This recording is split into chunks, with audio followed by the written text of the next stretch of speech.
Hello and welcome everyone to chemistry classes.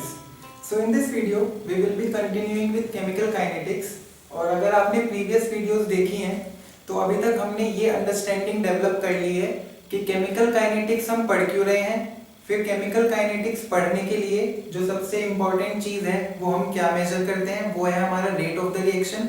और last video में हमने यही डिस्कस किया था कि जब हम रेट को पढ़ते हैं तो क्या क्या कंडीशंस हमारे दिमाग में होनी चाहिए।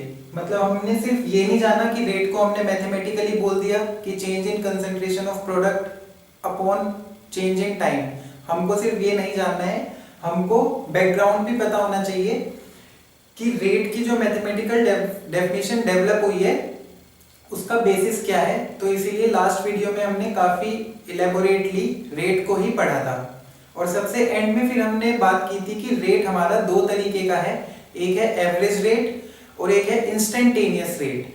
तो इसीलिए जो आज की ये वीडियो है इसमें बेसिकली हम उन्हीं को ही और अच्छे से समझने की कोशिश करेंगे। उसमें मैंने आपको डिफाइन तो कर दिया था क्वालिटेटिवली कि एवरेज रेट क्या है, इंस्टेंटेनियस रेट क्या है। तो आज हम बेसिकली उसी के न्यूमेरिकल देखेंगे। तो ये न्यूमेरिकल सॉल्व करने के बाद हमारी अंडरस्टैंडिंग बिल्कुल क्लियर हो जाएगी कि एवरेज रेट है तो क्या है, इंस्टेंटेनियस रेट क्या है और उनको हम मैथमेटिकली निकालते कैसे हैं। देखिए हमारी कोशिश बेसिकली यही है कि जब हम केमिकल काइनेटिक्स कवर कर रहे हैं तो हम उसको एज अ होल कवर करें। अब मैंने पहली वीडियो में भी बोला था कि ये एक ऐसा टॉपिक है जो हम हायर सेकेंडरी से पढ़ना शुरू कर देते हैं और एमएससी तक इसको पढ़ते हैं, तो लेवल तो थोड़ा थोड़ा इंक्रीज होता ही रहता है। तो जो हमने पहली दो वीडियोस बनाई हैं उसमें अगर आप नोटिस करेंगे तो मिला जुला है, मतलब कुछ चीजें ऐसी हैं जो बिल्कुल बेसिक ही हैं, जो एक 11th-12th क्लास के स्टूडेंट के लिए जरूरी भी हैं और उसको समझ भी आएंगी। बट कुछ चीजें ऐसी हैं जिसमें हम थोड़ा ज्यादा थर्मोडायनेमिक्स की बात करते हैं या फिर एक्सटेंट ऑफ द रिएक्शन की बात करते हैं, तो वो थोड़ी ऐसी चीजें हैं जो जनरली हम ग्रेजुएशन लेवल पर जाकर पढ़ते हैं। पर इसीलिए हम एज अ होल इसको कवर करना चाह रहे हैं कि कोई भी इस वीडियो को देखे तो उनकी अंडरस्टैंडिंग क्लियर हो। तो मैं ये बात समझ पा रहा हूँ कि अगर कोई 11th-12th का स्टूडेंट देखेगा तो उसको शायद थोड़ा टफ लगे, मतलब उसको लगे कि ये तो हमारे डोमेन से बाहर है। इसीलिए उन स्टूडेंट्स के लिए जो भी हायर सेकेंडरी में है उनके लिए मेरी एडवाइस ये है कि वो अपनी बुक के अकॉर्डिंग कंटेंट को फिल्टर कर लें। अगर उनको लगता है कि ये चीज़ उनकी बुक के डोमेन से बाहर है और उनको समझ नहीं आ रही है तो वो उसी अकॉर्डिंग थोड़ा सेलेक्टिवली पढ़ सकते हैं। वैसे आज की जो ये वीडियो है इसमें जो ये मैंने दो एग्जांपल्स यहाँ पे लिखे हुए हैं, ये दो क्वेश्चंस हैं जिनसे हम इंस्टेंट और एवरेज रेट को समझेंगे। ये बेसिकली एनसीईआरटी से ही हैं, तो अगर आज की वीडियो देख रहे हैं तो आपको भी अच्छे से समझ आएगा और एक क्लैरिटी मिल जाएगी। फिर इन न्यूमेरिकल्स को सॉल्व करने के बाद हम अपनी बातें केमिकल काइनेटिक्स में आगे बढ़ाएंगे। तो अभी तक हमने क्या डेवलप कर लिया है, अभी तक हमको पता चल गया है कि जो रेट है, रेट को हम कैसे लिखते हैं, रेट को हम लिखते हैं minus D R by D T. ठीक है, रेट को हम जनरली ऐसे डिफाइन करते हैं। अब बात यही है कि जब हम रेट को ऐसे लिखते हैं तो हम बात करते हैं जनरली इंस्टेंट रेट की, इंस्टेंटेनियस रेट। ओके, और जब आप रेट को ऐसे लिखोगे डेल्टा,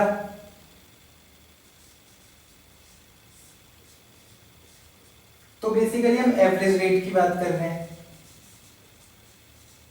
ये डिस्टिंक्शन बेसिकली हम मैथमेटिक्स में पढ़ते ही हैं। जब हम डेल्टा का यूज कर रहे हैं तो we are talking about a bigger change. तो यहाँ पे जो डेल्टा टी है ये एक बड़े टाइम स्केल पे है। हमने यही समझा था कि एवरेज रेट मतलब एक बड़े स्केल पे जो हमने पूरा अपने रिएक्शन को स्टडी किया तो उस बड़ी स्केल के दौरान हमारा रेट क्या रहा। और इंस्टेंटेनियस रेट हमने क्या समझा था, इंस्टेंटेनियस रेट हमने ये समझा था कि जब हम एक पर्टिकुलर टाइम पे, मतलब एक फिक्स टाइम पे कि 40th सेकंड, 56th सेकंड, उस पे हमारा रेट क्या था, उसको उस समय हम इंस्टेंटेनियस रेट बोलते हैं। तो ये कोई अलग एक्सप्रेशन नहीं है, ये एक्सप्रेशन हमारा कैसे आया, यही है एवरेज रेट ही है। एवरेज रेट का जब ये delta T tends to zero, मतलब आपको समझ आया, delta T tends to zero का मतलब क्या हुआ कि आपका जो चेंज इन टाइम है, जैसे आप 0 से 50th सेकंड तक गए तो जो चेंज इन टाइम है वो 50 सेकंड का है, मतलब एक पूरा ड्यूरेशन है।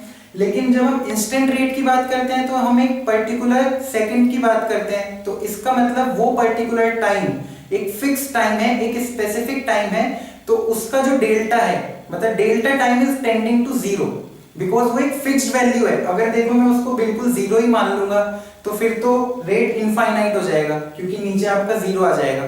तो इसलिए हम उसको एग्जैक्टली जीरो नहीं बोल सकते, हम उसको क्या बोलते हैं कि delta T is tending to zero. तो जब delta T tends to zero, then it is represented in differential form for smaller change, तो माइनस dr/dt। तो ये हमारा इंस्टेंट रेट हो गया और ये हमारा एवरेज रेट हो गया। और मैं आपके लिए यहाँ पे रिएक्शन भी लिख देता हूं। सपोज हमारी रिएक्शन क्या है, रिएक्टेंट से प्रोडक्ट है, ठीक है। अब ये तो एक सिंपल रिएक्शन है, इसमें आप चाहे यहाँ पे स्टोइचियोमेट्रिक नंबर लगा लीजिए, मतलब इसको 2r और 3p कर लीजिए। अगर ये 2r और 3p है तो आपका रेट के एक्सप्रेशन में क्या चेंज आएगा, रेट के एक्सप्रेशन में आपका यहाँ पे 1/2 आ जाएगा, क्योंकि ये मैंने यहाँ पे रिएक्टेंट की फॉर्म में लिखा है। और अगर वहां पे 3 प्रोडक्ट है और आप प्रोडक्ट की फॉर्म में लिखोगे तो ये हो जाएगा 1/3 dp/dt या फिर डेल्टा p/डेल्टा t, ये हमारा हो जाएगा प्रोडक्ट की फॉर्म में।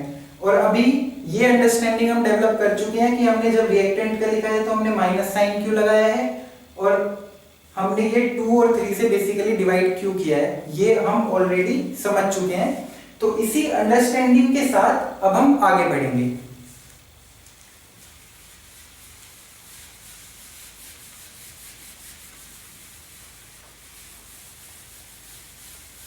ठीक है, तो हमारे पास जो यहाँ पे पहला न्यूमेरिकल गिवन है उसमें यहाँ पे क्या दिया है, ये आपका यहाँ पे ब्यूटाइल क्लोराइड है और इसकी वाटर के साथ रिएक्शन दी है, और यहाँ पे आपका ब्यूटाइल अल्कोहल और HCl बनाया है।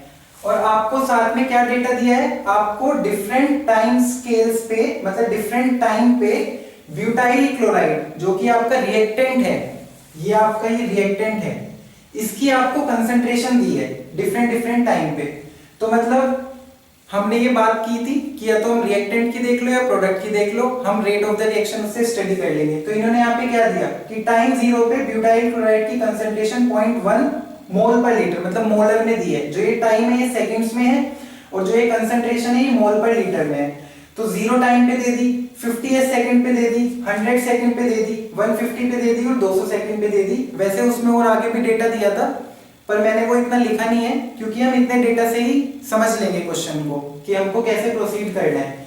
तो हमने क्या बात की थी कि हमको ऐसे ही रिएक्टेंट या प्रोडक्ट की कंसंट्रेशन दे दी जाएगी। यहाँ पे हमको दी है रिएक्टेंट की। अब एक चीज आप साथ में नोटिस करते चलिए, यहाँ पे जो रिएक्टेंट जिसकी हमको कंसंट्रेशन दी है उसका जो स्टोइचियोमेट्रिक नंबर है वो 1 ही है, मतलब कोई 2, 3, 4, 5 नहीं है।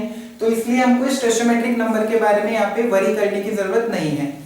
इस पर्टिकुलर रिएक्शन के लिए हमारा जो R होगा, हमारा जो रेट होगा वो डेल्टा ऑफ C4H9Cl की concentration divided bye delta T, और बस माइनस आ जाएगा, माइनस क्योंकि रिएक्टेंट है।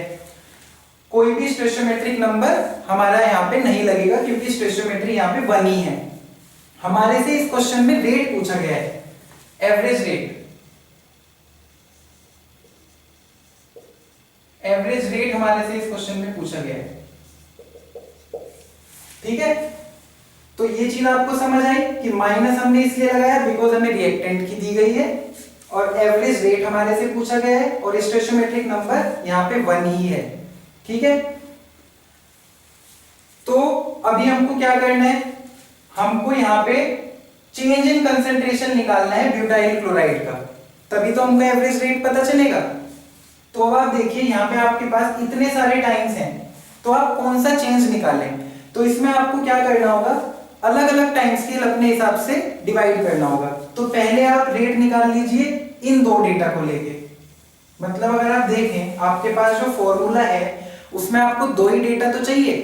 2 डेटा क्यों चाहिए कि इनिशियली आपकी कंसंट्रेशन क्या थी, फिर एक टाइम के बाद आपकी कंसंट्रेशन क्या थी, डिवाइड बाद उसी टाइम, डिवाइड किससे किया है, उसी टाइम के डिफरेंस से। तो यहाँ पे आपको सिर्फ 2 डेटा चाहिए एवरेज रेट निकालने के लिए, पर यहाँ पे आपको इतना सारा डेटा दिया है। तो आप क्या करेंगे, इन 2 डेटा का सिर्फ पहले यूज करेंगे। तो इसमें आपको क्या करना होगा, अगर आप सिर्फ पहले 2 डेटा का यूज करेंगे तो आपका जो रेट है वो क्या आ जाएगा, this is initial, this is final. तो 0.0905 माइनस 0.100 डिवाइडेड बाई 50 माइनस 0। अब देखिए ये जो आपका सॉल्व करके आएगा ये नेगेटिव आएगा, तो इसलिए हम नेगेटिव अपनी तरफ से लगाएंगे, ठीक है। तो जब आप इसको सॉल्व करेंगे तो this will come out to be 1.90 into 10 to the power minus 4, और इसकी यूनिट्स क्या होंगी, मोल पर लीटर, और ये आपका टाइम सेकंड में है, तो मोल पर लीटर पर सेकंड, ठीक है। फिर तो ये जो आपका है ये एवरेज रेट ही है, ठीक है। अब ये जो एवरेज रेट है ये आपका फर्स्ट 50 सेकंड्स तक का एवरेज रेट है, कि पहले 50 सेकंड तक मेरा एवरेज रेट ये है। अगर आपको अब इन 2 डेटा का आप यूज कर लीजिए, जब आप इन 2 डेटा का यूज करेंगे तो आपका आर एवरेज क्या आएगा, 0.0820 माइनस 0.0905 डिवाइडेड बाई 100 माइनस 50। ये टर्म भी नेगेटिव आएगी तो नेगेटिव लगेगा। तो ये सॉल्व करके आपके पास क्या आएगा, 1.70 into 10 to the power minus 4 मोल पर लीटर पर सेकंड। तो अब आपको समझ आया, अगली 50 सेकंड के लिए आपका जो एवरेज रेट है वो 1.70 into 10 to the power minus 4 है। हमने क्या बात की थी, हमने एवरेज रेट के लिए यही बात की थी कि जो भी आप एक टाइम निर्धारित कर लेंगे उस टाइम के लिए आपका एवरेज रेट, जैसे हमने एवरेज स्पीड की बात करी थी ना कि आपने 3 घंटे में कोई ट्रेवल किया तो आपकी एवरेज स्पीड क्या रही, तो ऐसे ही ये एवरेज रेट है। अगर आप पहली 50 सेकंड की, अब देखिए हमारा जो डेटा है वो डेटा ही हमको रेस्ट्रिक्ट कर रहा है कि हमने पहला कंसंट्रेशन 0th सेकंड पे देखा, दूसरा कंसंट्रेशन हमने 50वीं सेकंड पे देखा। तो हमारे पास डेटा ही ऐसा है कि हम पहले 50 सेकंड का रेट निकाल पाएंगे कि पहली 50 सेकंड में हमारा आर एवरेज ये है। फिर अगली 50 सेकंड्स में मतलब 50th सेकंड से लेके 100 सेकंड तक हमारा जो रेट है वो ये है। फिर सिमिलर प्रोसेस का यूज करके आप अगली 50 सेकंड के लिए भी रेट निकाल सकते हैं, 100 से 150th सेकंड तक का, फिर 150 से 200 सेकंड तक का। तो ये जो मैंने यहाँ पे लिखा है ये यही है, जो आपकी पहली 50 सेकंड का एवरेज रेट है वो है 1.90 into 10 to the power minus 4। फिर आगे की 50 सेकंड का 1.7, then 1.58, then 1.40 and so on. जितना आपको डेटा दिया जाएगा उतना आप एवरेज रेट निकाल सकते हो। आप इसमें ये भी कर सकते हो कि आप सपोज इस वाले डेटा का यूज मत करो, आप सीधा इसका और इसका यूज कर लो, तो average rate for the first 100 seconds आ जाएगा। मतलब आप क्या करो, 0.0820 minus 0.1 divide by 100 minus 0 with negative sign. तो ये जो सोल्व करके आपके पास आएगा वो आएगा average rate for the first 100 seconds. तो इससे आपको ये क्लैरिटी मिल गई होगी कि आर एवरेज हमारे ऊपर डिपेंड कर रहा है, जितना हमारे पास डेटा है उस डेटा में हम जो भी वैल्यूज पुट करेंगे उसी अकॉर्डिंग हमारा आर एवरेज आएगा, और हम उसके साथ डिफाइन करेंगे कि भाई ये जो हमारा एवरेज रेट है ये पहली 100 सेकंड्स का है, ये पहली 50 सेकंड्स का है, ये 100 से 150 सेकंड्स का है। तो ये इंस्टेंट रेट नहीं है, ये एवरेज रेट है एक फिक्स्ड टाइम ड्यूरेशन के लिए, ठीक है। तो आपके पास बहुत सारे आर एवरेज ऐसे ही आ जाएंगे। और जैसे ही आप देख रहे हैं कि जो आपका एवरेज रेट है ना वो टाइम के साथ डिक्रीज होता जा रहा है। आप ये बात नोटिस कीजिए, जब आपकी कंसंट्रेशन ज्यादा थी तो आपका एवरेज रेट ज्यादा था, जैसे जैसे आपकी टाइम के साथ रिएक्टेंट की कंसंट्रेशन कम होती जा रही है वैसे वैसे आपका एवरेज रेट भी कम होता जा रहा है, ठीक है। तो ये चीज यहाँ पे हमको क्या सिग्निफाई कर रही है, ये चीज हमको सिग्निफाई कर रही है कि जो हमारा रेट ऑफ रिएक्शन है that rate of reaction is dependent upon concentration of the reactant, ठीक है।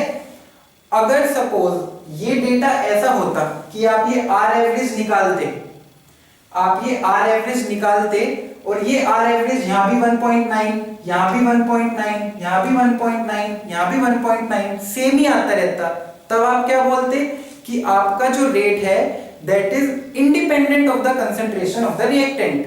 ठीक है, यही तो बोलेंगे। अभी यहाँ पे आपका आर एवरेज रिएक्टेंट की कंसंट्रेशन के साथ कम होता जा रहा है क्योंकि उसकी कंसंट्रेशन घट रही है, तो रेट भी आपका कम हो रहा है। तो इसीलिए अगर जैसे जैसे हम आगे बढ़ेंगे ना काइनेटिक्स में, आगे क्या बढ़ेंगे, इसके बाद जो भी हमारा डिस्कशन आएगा वो आएगा रेट लो का। रेट लो, और रेट लो यही बोलता है कि rate of the reaction is directly proportional to concentration of the reactants to some power. ठीक है, जैसे आपका कोई रिएक्टेंट है ए, तो उस रिएक्टेंट की कंसंट्रेशन की पावर अल्फा। आपका कोई रिएक्टेंट है बी, तो उस रिएक्टेंट की कंसंट्रेशन की power beta. This is your rate law. तो आप देखिए कि रेट लो हमको यही बोल रहा है कि आपका जो रेट ऑफ द रिएक्शन है that is depending upon the concentration of the reactant. अब आप देखिए ये जो अल्फा और बीटा की वैल्यू है 0 0 भी आ सकती है, 0 0। तो अगर ये 0 आ गई तो ये 1 हो जाएगा। तो उसी से हमें हम क्या बोलते हैं, zero order reaction, first order reaction, second order reaction. जो भी मैंने बात की थी कि अगर ये आर एवरेज आपका कांस्टेंट ही हो जाए 1.9 1.9 1.9, तो इसका मतलब कंसंट्रेशन ऑफ द रिएक्टेंट पे रेट डिपेंड ही नहीं कर रहा। उन्हीं रिएक्शंस को हम क्या बोलते हैं, जीरो ऑर्डर रिएक्शन। ये हम आगे पढ़ेंगे, बट यहां से आपको ये क्लैरिटी मिल रही है इस न्यूमेरिकल से कि रेट लो का बेसिस यही है। रेट लो जो हमने डिफाइन किया है कि rate of the reaction is directly proportional to concentration of reactants to the power something. और वो जो पावर है वो हम पढ़ेंगे कि कैसे निकालते हैं, उसको ऑर्डर बोलते हैं। वो सब हम देखेंगे कि वो पावर क्या है, वो पावर डिफाइन कैसे होती है, उसकी क्या क्या वैल्यूज पॉसिबल है, वो सब चीजें हम देखेंगे। बट अभी के लिए आप क्या देखिए, ये न्यूमेरिकल था। इस न्यूमेरिकल में आपको टाइम और रिएक्टेंट की कंसंट्रेशन का डेटा दिया गया था और आपसे पूछा गया था कि एवरेज रेट क्या है। तो आई होप आपको समझ में आया होगा कि एवरेज रेट एक नहीं आएगा। जो भी आपके पास डेटा है उस पूरे डेटा का यूज करके आपको डिफरेंट एवरेज रेट मिलेंगे। और हमने क्या नोटिस किया कि वो एवरेज रेट टाइम के साथ डिक्रीज हो रहा था। ठीक है, तो ये तो थी एवरेज रेट की बात। अब इसमें आपसे कोई पूछे इंस्टेंट रेट बताओ। ठीक है, एवरेज रेट क्लियर हो गया। अब आपसे पूछा गया आर इंस्टेंट बताओ। आर इंस्टेंट, सपोज आपको 200 सेकंड तक का डेटा है ना, सपोज आपसे किसी ने पूछा 170 सेकंड्स पे रेट बताओ कि जब 170वीं सेकंड चल रही थी रिएक्शन की तो उस समय रेट क्या था। अब बात वही आ गई, जब भी आपको ऐसे आर इंस्टेंटेनियस पूछ लेंगे उस समय आप डेटा का यूज नहीं कर पाएंगे। मतलब आप सिर्फ मैथमेटिकली इस डेटा से नहीं निकाल पाएंगे। मैथमेटिक्स तो होगी बट उसके लिए आपको एक ग्राफ की रिक्वायरमेंट लगेगी, जो हमने प्रीवियस वीडियो में भी समझा था।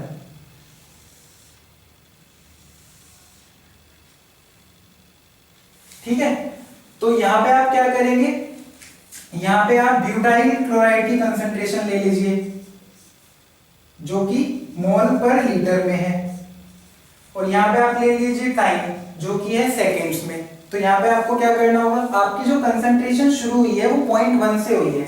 तो जैसे कि आपने 0.1 यहां मान लिया, मतलब ये आपका ओरिजिन है 0 मतलब 0 सेकंड्स और 0 मोल पर लीटर इस ओरिजिन पे आपकी वैल्यूज हैं। तो 0th सेकंड पे जब रिएक्शन शुरू नहीं हुई थी, इनिशियल 0 जब टाइम था, उस समय हमारे रिएक्टेंट की कंसंट्रेशन क्या थी 0.1। फिर सपोज आपका ये यहाँ पे 50 सेकंड्स, ये है आपका 100, ये है आपका 150, ये आपका 200। तो ऐसे ही आप क्या करेंगे, ये यहाँ पे 0.1 हो गया, तो ऐसे ही आप यहाँ पे 0.09, 0.08, 0.07 ऐसे ही आप यहाँ पे प्लॉटिंग कर लेंगे। अब आपको डेटा गिवन ही है, 0 पे 0.1 है, 50 पे क्या है 0.0905, तो सपोज वो आ गया आपका यहाँ पे। फिर 100 पे क्या है 0.08 आपका यहाँ पे आ गया। फिर 150 पे आपका क्या है 0.0671, तो 0.0671 यहाँ पे आ गया। 200 पे आपका 0.0549, 0.0549 आपका यहाँ पे आ गया। तो आप क्या करेंगे, ये कैसे, ये एक्चुअली मैंने तो स्केल पे नहीं बनाया है, पर जब आप इसे बिल्कुल स्केल पे बनाएंगे तो आपको एक ऐसा कर्व मिलेगा।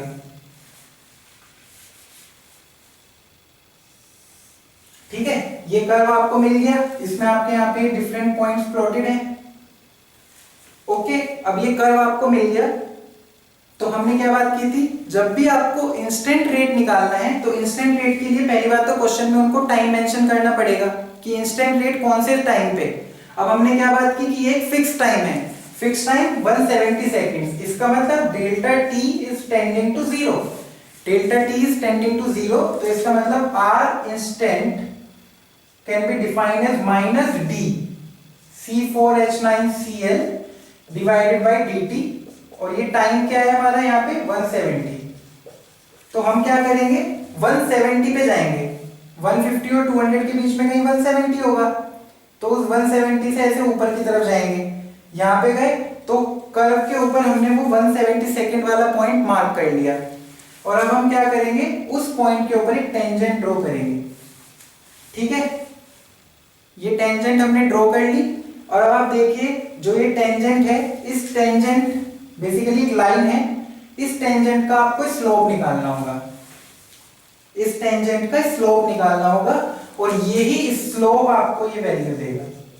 मतलब जो आपका आर इंस्टेंट है वो आपके स्लोप की वैल्यू के इक्वल ही है। अब बात यही है कि ये रिएक्टेंट का है, तो रिएक्टेंट की कंसंट्रेशन डिक्रीज हो रही है, तो इसलिए आपकी टेंजेंट ऐसे बनी है, डिक्रीजिंग। तो इस टेंजेंट का जब आप स्लोप निकालोगे तो वो भी नेगेटिव आएगा, तो इसलिए यहां पे आपको माइनस लगाना होगा।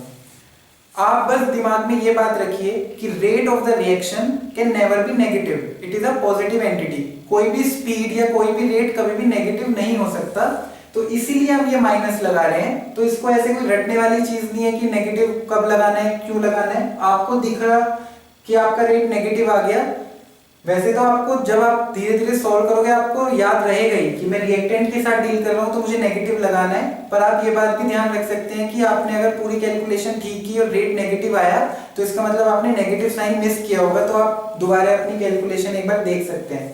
तो ये इसीलिए रिएक्टेंट की टर्म्स में जब हम आर इंस्टेंटेनियस निकालेंगे तो ये माइनस स्लोप हो जाएगा, बिकॉज यहाँ पे जो हमने टेंजेंट ड्रॉ की है, इस टेंजेंट का जो स्लोप आएगा वो नेगेटिव में आएगा, और वो रेट है तो इसीलिए हमने माइनस स्लोप लिख दिया।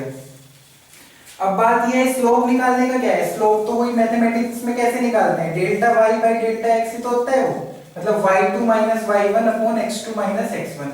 तो अब आपकी मर्जी है, आपने एक टेंजेंट ड्रॉ कर दी, इस टेंजेंट का स्लोप निकालना है। तो स्लोप निकालने का मतलब जैसे मैंने ये बना दिया, तो यहाँ पे आप एक करेस्पॉन्डिंग वैल्यूज देख लो, ये आपका यहाँ एक वैल्यू, यहाँ एक वैल्यू और ये वैल्यूज आपको बेसिकली ग्राफ से लेनी होंगी, और इन ग्राफ से आप जो भी वैल्यू लेंगे उनको आपको यहाँ पे पुट करना होगा। Some concentration minus some concentration divided by some time minus some time.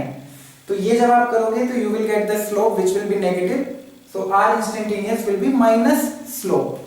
तो ऐसे आप 170 सेकंड्स पे इंस्टेंटेनियस रेट को निकाल पाए।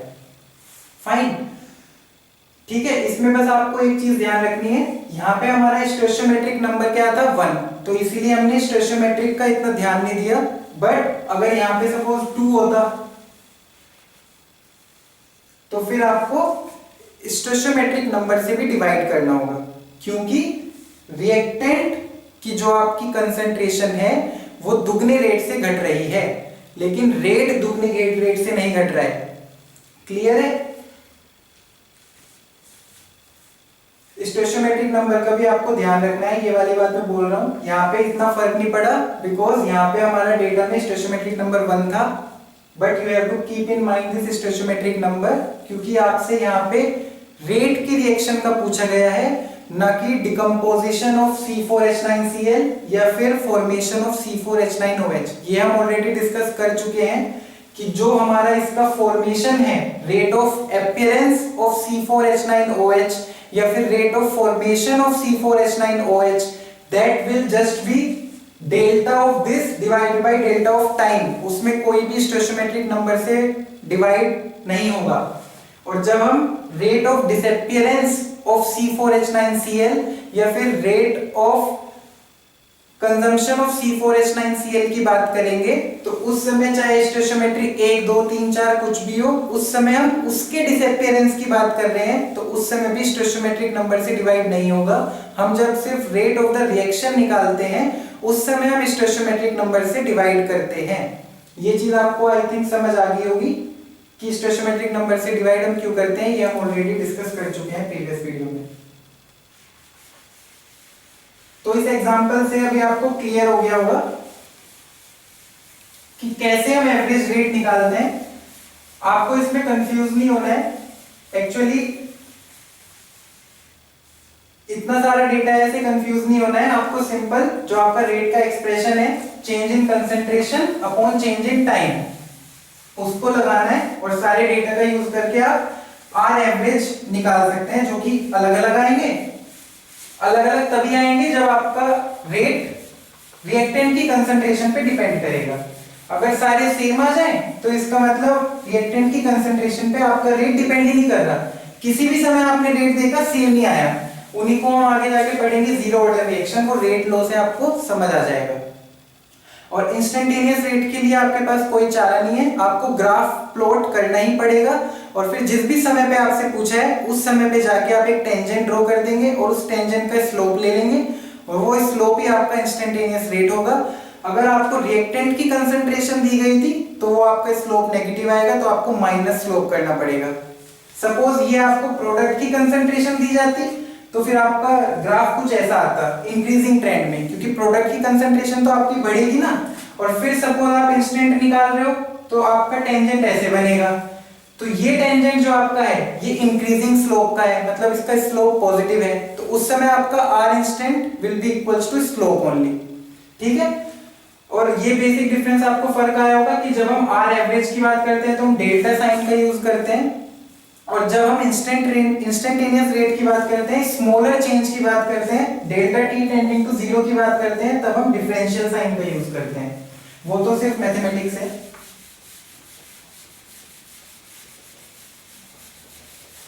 तो ये हमारा एक एग्जांपल हो गया। अब हम ये दूसरा एग्जांपल समझते हैं, ये भी एनसीईआरटी का ही है, इससे हमको थोड़ी और क्लैरिटी मिल जाएगी, क्योंकि ये वाला एग्जांपल मैंने ऐसा लिया है जिसमें स्टोइचियोमेट्रिक नंबर का रोल आएगा। तो वैसे तो ये बात मैं रिपीटेडली बोल ही चुका हूं, बट एक बार हम यहाँ पे कर लेंगे तो उससे हमारी क्लैरिटी और मिल जाएगी।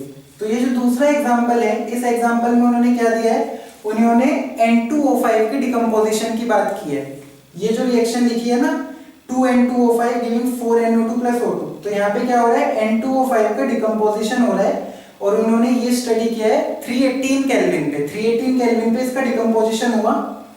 तो उन्होंने क्या दिया कि N2O5 जो हमारा है, N2O5 की उन्होंने इनिशियल कंसंट्रेशन जिससे अपनी रिएक्शन स्टार्ट की थी वो 2.33 मोलर थी, मतलब 2.33 मोल पर लीटर थी। और फिर 184 मिनट्स बाद, आफ्टर 184 मिनट्स क्या हो गया, N2O5 की जो कंसंट्रेशन हो गई वो आपकी हो गई 2.08 मोल पर लीटर। तो ये आपको डेटा गिवन है और आपसे एवरेज रेट पूछा गया है। अब आप देखिए, ऐसे क्वेश्चन में इंस्टेंटेनियस रेट पूछ तो सकते हैं पर उसकी ऐसा सिग्निफिकेंस नहीं बनेगी, क्योंकि आपको यहाँ पे दो ही डेटा दिए गए हैं। तो जैसे आपने प्लॉट किया तो आपने एक टाइम पे यहाँ पॉइंट प्लॉट कर दिया, फिर दूसरे टाइम पे आपने यहाँ पॉइंट प्लॉट कर दिया, तो आपको पता ही नहीं ना बीच में कैसे नेचर है। मतलब आप इसकी लाइन भी बना सकते हो, आप इन्हें ऐसे भी जोड़ सकते हो, आप इन्हें ऐसे भी जोड़ सकते हो, मतलब you don't know what is the nature of the graph. और नेचर ऑफ द ग्राफ पे ही तो पूरा डिपेंड करेगा कि आप स्लोप मतलब टेंजेंट ड्रॉ कहां पे करोगे।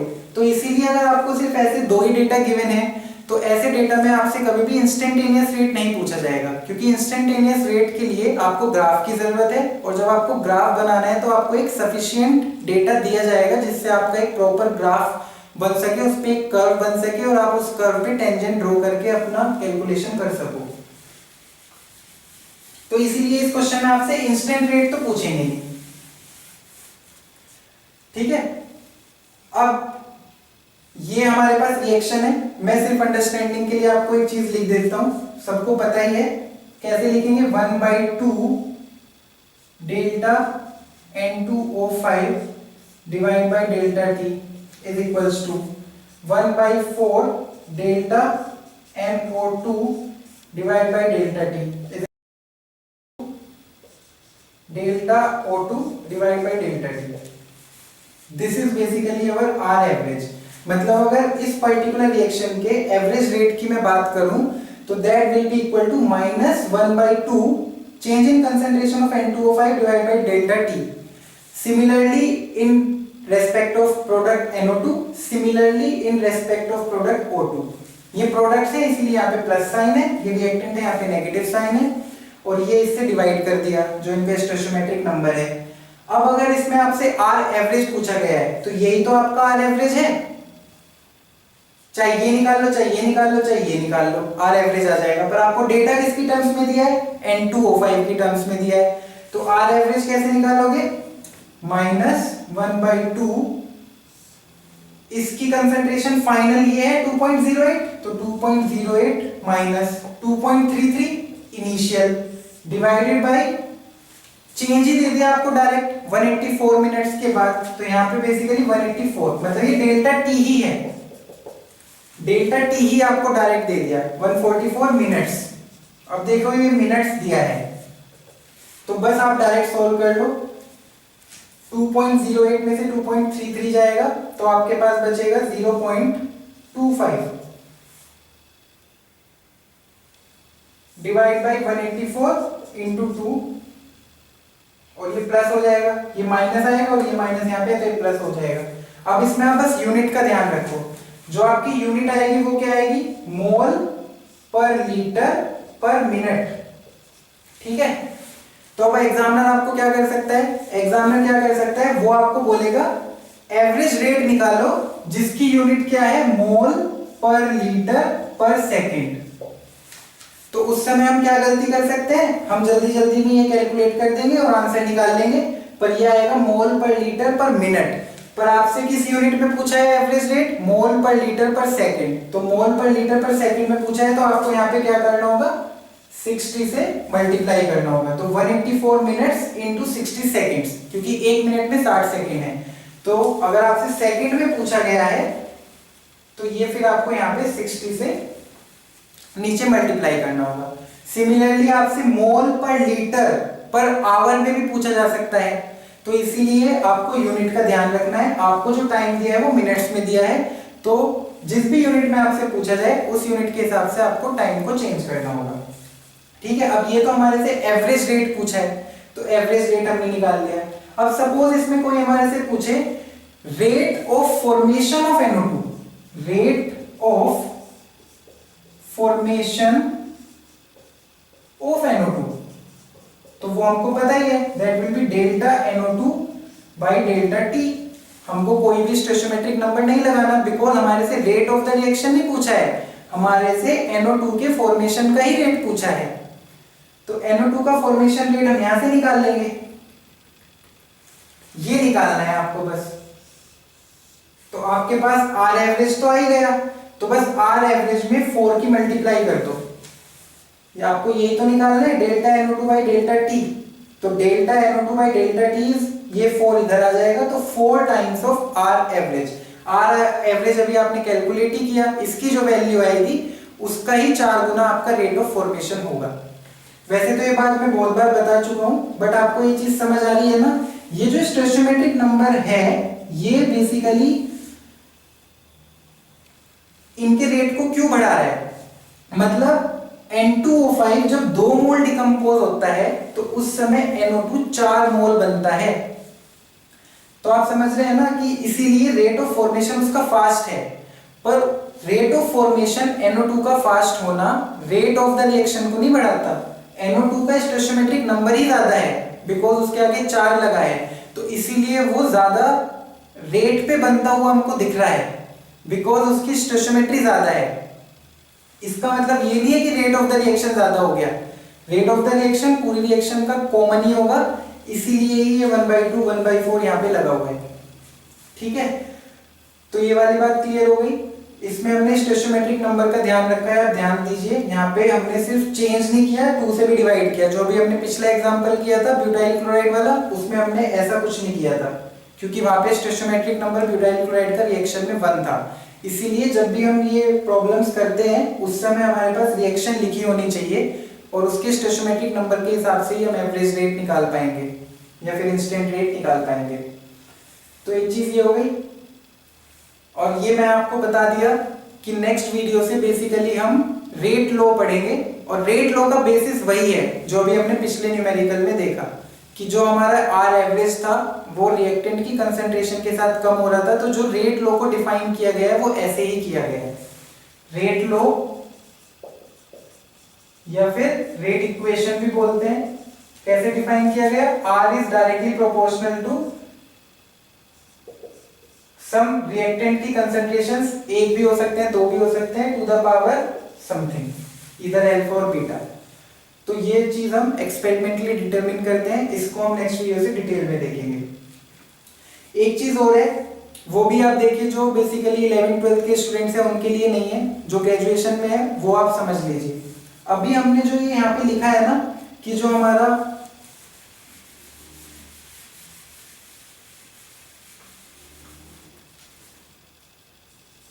एवरेज रेट है, हमने क्या बोला कि जो हमारा रेट है, अब आप एवरेज बोल रहे हैं, जो हमारा रेट है वो -1/2, ये सब हमने इक्वल लिख दिया है ना, कि ये रिएक्टेंट के टर्म्स में और ये प्रोडक्ट के टर्म्स में है, और हमने सबको इक्वल लिख दिया। आप एक बात ये समझिए, जो ग्रेजुएशन वाले हैं, ये जब ही हम इक्वल लिख सकते हैं जब हमारी जो रिएक्शन है वो एलिमेंट्री है। एलिमेंट्री रिएक्शन, ये चीज मैं यहां पे सिर्फ इंट्रोड्यूस कर रहा हूं, हम इसको आगे डिटेल में पढ़ेंगे जब हम इंटरमीडिएट्स वगैरह की बात करेंगे। अभी तो हमने जो भी रिएक्शन पढ़ी एलिमेंट्री मान के ही पढ़ी, पर आप ये समझिए जब ये रिएक्शन, जो अभी मैंने यहाँ पे रिएक्शन लिखी हुई थी ना, मैं लिख देता हूं एक बार दोबारा से, मतलब ये सिर्फ मैं आपका क्यूरियोसिटी डेवलप कर रहा हूं कि आगे हम इसमें और क्या देखेंगे। आज की मेन वीडियो का मेन मकसद तो यही था कि आपके सामने दो न्यूमेरिकल सॉल्व हो जाएं, ताकि आपको पता चले कि एक्चुअल डेटा के साथ हम कैसे डील करते हैं। पर साथ ही में मेरा मेन मकसद ये भी था कि हम ये भी समझ पाए कि हमको आगे प्रोसीड कैसे करना है और क्यों करना है। तो एक तो रेट लॉ वाली चीज हो गई, रेट लॉ को हम समझेंगे कि वो कैसे रिएक्टेंट की कंसंट्रेशन के बेसिस पर बना है, और दूसरी चीज जो हमको समझनी है कि जो हम ये रिलेशन लिखते हैं ना ऐसे कि सबको इक्वल लिख दिया, रिएक्टेंट को प्रोडक्ट वाली के इक्वल लिख दिया, ये सिर्फ कब आया जब हमारी 2N2O5 giving 4NO2 plus O2, ये अगर हमारा एलिमेंट्री स्टेप है तो ही ये इक्वल होंगे आपस में। मतलब रिएक्टेंट वाली चीज जो हमने प्रोडक्ट्स के इक्वल लिखी है, ये दोनों प्रोडक्ट्स की फॉर्म में है ना, और ये हमारा रिएक्टेंट है, ये इक्वल तभी होंगे जब ये स्टेप हमारा एलिमेंट्री है। एलिमेंट्री स्टेप का मतलब क्या है कि इस रिएक्शन में पूरा कंप्लीशन है, मतलब कोई भी बीच में इसमें इंटरमीडिएट वगैरह कुछ नहीं बन रहा। ये रिएक्शन का रिएक्टिंग स्पीशीज ये थी और सीधा हमको प्रोडक्ट यही मिला, तभी हम उसको एलिमेंट्री स्टेप बोलते हैं। अगर ये एलिमेंट्री स्टेप नहीं है तो इसका मतलब ये जो सिंपल स्टेप आपको वन स्टेप देखने मिल रहा है, ये एज सच सिंपल नहीं है, इट इज मल्टी स्टेप। ये अगर मैं बोल रहा हूं एलिमेंट्री है, तो एलिमेंट्री का मतलब ये रिएक्शन एज सच जिस फॉर्म में लिखी है उसी फॉर्म में हो रही है। और अगर मैं बोलता हूं कि एलिमेंट्री स्टेप नहीं है, तो इसका मतलब इस रिएक्शन के होने के दौरान बीच में कुछ और भी स्पीशीज बन रही हैं जो हमने लिखी नहीं, मतलब वो बन रही होंगी और फिर खत्म हो रही होंगी, तो हमको फाइनल रिएक्शन में नहीं दिखी, जिसको हम रिएक्शन मैकेनिज्म बोलते हैं ना। रिएक्शन मैकेनिज्म में हम 2-3 स्टेप लिखते हैं, फिर 2-3 स्टेप में कुछ स्पीशीज ऐसी होती हैं जो हमको दिखती नहीं है, वो कैंसिल आउट हो जाती है कि बनी और कंज्यूम हो गई, और वो फाइनल रिएक्शन में नहीं दिखती हैं। तो ऐसी रिएक्शन जो देखने में तो ये फाइनल एक है, पर जिसके 2-3 स्टेप्स हों जो अभी हमने नहीं लिखे, जिसको हम रिएक्शन मैकेनिज्म बोलते हैं, उनको ही हम बोलते हैं कि ये रिएक्शन एलिमेंट्री रिएक्शन नहीं है, एलिमेंट्री स्टेप नहीं है। इसके अंदर 2-3 स्टेप है, 1, 2, 3, एक ये है, एक ये है, एक ये है, 3 अलग अलग रिएक्शन है। और उन तीनों रिएक्शन को कंबाइन करके आपकी फाइनल रिएक्शन ये बनी। ठीक है, अब आप देखिए सपोज ये रिएक्शन अगर एलिमेंट्री नहीं है तो इसका मतलब क्या है कि N2O5 से डायरेक्ट ये नहीं बना, N2O5 से पहले बीच में कुछ एक इंटरमीडिएट बना होगा, फिर उस इंटरमीडिएट से कुछ आपका ये बन गया। ठीक है, तो हम रेट को कैसे इक्वल लिखें? हमने तो क्या लिख दिया कि N2O5 के टर्म्स में जो रेट है वो प्रोडक्ट की टर्म्स के रेट के इक्वल है, बट फिर ऐसा नहीं होगा। अगर ये एलिमेंट्री स्टेप है तो ही ये चीज ट्रू होल्ड करेगी। अगर ये एलिमेंट्री स्टेप नहीं है, बीच में some other chemical species are also getting formed, जिनको हम जनरली इंटरमीडिएट या कुछ और बोलते हैं, तो उस समय ये चीज ट्रू होल्ड नहीं करेगी। उस समय इन दोनों के बीच की जो रिलेशन है दैट विल बी कॉम्प्लिकेटेड।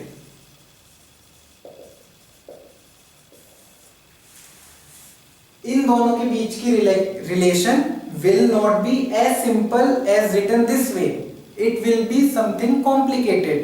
अगर ये स्टेप एलिमेंट्री स्टेप नहीं है, वो हम आगे देखेंगे। फिर उन्हीं चीजों से हम और चीजों में आगे बढ़ते हैं जिसको हम स्टेडी स्टेट अप्रोक्सीमेशन बोलते हैं, और भी हम चीजें बेसिकली पढ़ेंगे। बट हमको ये समझना है कि हम आगे क्या पढ़ने वाले हैं। तो आगे जो अभी हमारा डिस्कशन रहेगा वो हमारा रेट लॉ से शुरू होगा, और जब हम रेट लॉ में आगे बढ़ जाएंगे, zero order, first order, second order, ये सब समझ लेंगे, तो उसके बाद हम इस वाली चीज पे भी आते हैं। क्योंकि हमने सबसे पहले ही काइनेटिक्स शुरू करने में बात की थी कि काइनेटिक्स में हम सिर्फ रेट ही नहीं पढ़ रहे, रेट की मदद से हम रिएक्शन मैकेनिज्म भी पढ़ते हैं। तो जब रिएक्शन मैकेनिज्म की बात आएगी, एक स्टेप हमको पता चलेगा कि भाई ये एलिमेंट्री स्टेप नहीं है, इसके 2-3 स्टेप्स हैं, तो उन स्टेप्स को हम पढ़ते हैं, फिर उन स्टेप्स की हम स्टडी करते हैं, उससे हम रिएक्शन रेट की स्टडी करते हैं, तो वो चीजें हम समझेंगे। पर आप ये चीज समझिए कि जो हम ये रिलेशंस यूज करते हैं, ये रिलेशंस तभी होल्ड गुड करेगी अगर हमारी रिएक्शन ऐसे सिंगल स्टेप है। लेकिन बात वही है कि जनरली न्यूमेरिकल्स में जो हम 11th-12th में करते हैं, जैसे एनसीईआरटी का ही है, तो उसमें तो हम इतना आगे नहीं बढ़ते, तो ये चीज ही हम हमेशा से पढ़ते आते हैं। बट सिर्फ ग्रेजुएशन लेवल स्टूडेंट्स के लिए बता रहा हूँ कि ये चीज कब सही है और कब ये चीज होल्ड गुड नहीं करेगी। So thank you so much for watching this video. That's all for this video. From next video we will start with rate law. So thank you so much.